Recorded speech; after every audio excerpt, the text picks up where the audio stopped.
matin.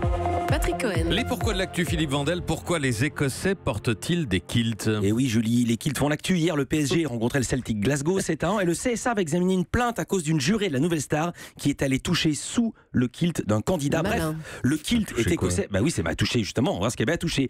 Mais pourquoi une jupe courte en toute saison au-dessus du genou, venue d'une contrée froide et humide battue par les vents du nord? Eh bien, tout commence dans les Highlands, les hautes terres.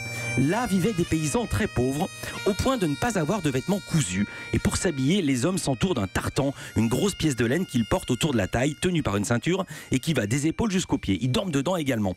Les couleurs Il les varient. lave quand? Il les lave pas souvent. Les couleurs varient selon les clans. Et puis en 1727, il y a un maître de forge du Lancashire qui passe un accord avec un chef de clan pour exploiter des forêts dans les Highlands. Il embauche de la main-d'œuvre locale et là, il réalise que leur tenue n'est pas du tout compatible avec le métier de bûcheron. Alors il fait venir un tailleur pour régler le problème et le tailleur coupe les longueurs. Le kilt est né, bim. Et c'est tout? Eh non, c'est pas tout. Parce que ce qui va le populariser, c'est son interdiction.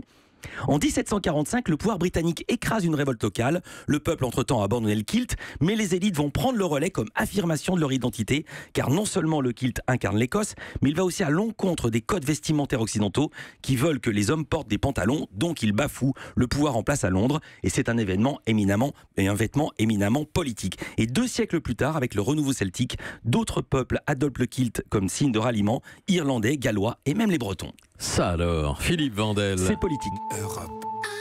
Europe 1.